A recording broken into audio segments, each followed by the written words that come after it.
Take a moment for yourself.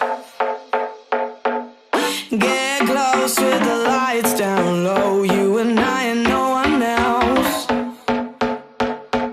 I get the feeling that I wanna explode. I can't stop this feeling, baby. Only you can make me come alive. When we're crushing, there's a passion. Boy, you got my heart on overdrive. Firstly, back in training, how are you feeling after your operation? Yeah, I feel much better now. Obviously, there's a bit of rust in that there because I haven't been training for about a month and a half, but I feel the rest has done me good. I feel sharper, more eager to get back up there, so yeah, I'm feeling good at the minute. Is there anything different that you brought into your training, or are you sticking to what you know? I just stick to what I know. I know my body well, like I can time myself in training, so at the minute I'm just floating along. Just a bit of everything I do, a bit of pads. I'll start my track work again next week with Dan Harding, so we're just, again, like he knows I'm, end of September's my next fight, so you know, I just, not to go mad, just keep my fitness going, and yeah, just wait till camp starts, which will be about 8 weeks before the fight. So What have you been working on in training? before my injury, I was just working on techniques and that.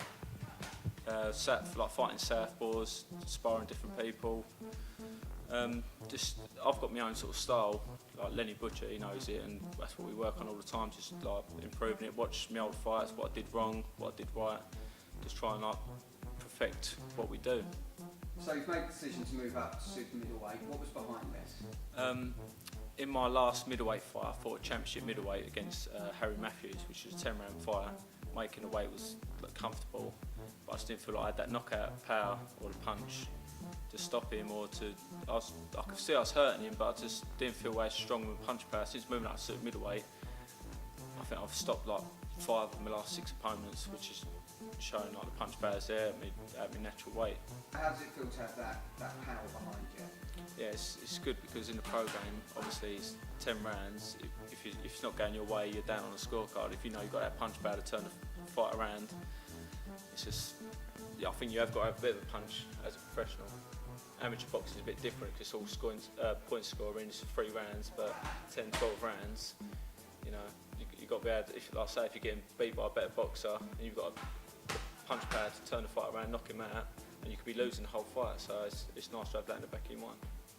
Having bounced back from your one and only career defeat to Gary Bolden, how do you feel you're seen now in the fight game? I think I haven't had like a lot of TV coverage or anything, so a lot of like sofa fans don't really know.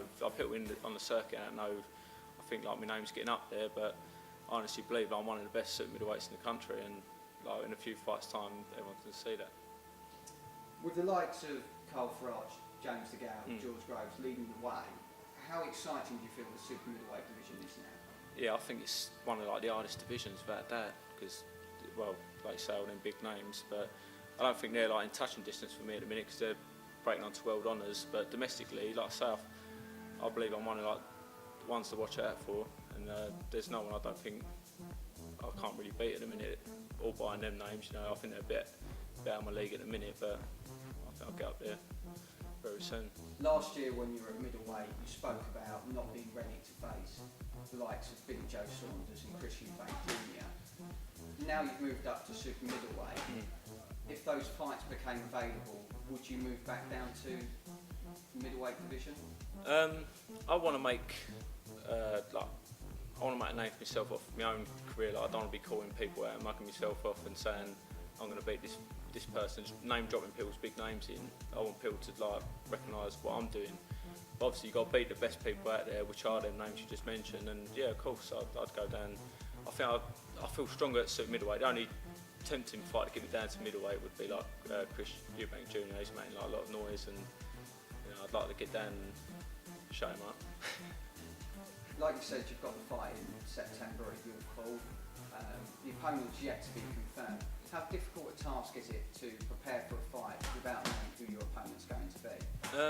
Well, I've spoke to my team and management and that, and they're going to try and get me perhaps like an eliminator for the Commonwealth title, which obviously it's not going to be like not an easy fight or something along them lines. So I only can only get motivated to fight good people. I'm not being disrespectful, but if I'm fighting someone I should like bowl over, I find it hard to get motivated. I've made that aware to my team. I only want hard fights and maybe fights I'm expected to lose against. So it really gets me fired up. So I'm hoping September will be an hard fight. What is the threat that you pose to other fighters? I think not only I can say like my punch power, but I think a lot of super middleweights have got punch power. But I say it's just my strength and grit and determination. Like I've never been stopped. I've never been dropped. I've never honestly even been hurt badly. I've sparred all the top prospects out there. And I'm not saying I've got like the best chin in the world, but the best chin is the chin that don't get hit. And I know I don't look like it, but I don't get hit that much. I think I've got good defence, and I think I'm very aggressive. I'm always coming forward. I'm always looking to fight. You very rarely see me on the back foot running off, and I don't think a lot of fighters will want to deal with that. Looking forward into the next 12 months, what do you hope to achieve? Obviously, I want to look back at my career and have like titles and like a few stories and that to tell. So obviously, I want to pick up as many titles as I can, but. I've got like a little family on the way. I've got a little boy, so I've got to start providing for him. I've got like obviously my day job, and I've got like a career outside of the ring, which is good. But obviously I want to earn some money. But not only that, I want to be in some big fights, big domestic fights and stuff. Obviously you want to have some good stories to tell the grandkids and that, don't you? I don't want to have like a false record where I've just fought bums, and I want to fight all the big names out there and be in good, entertaining fights.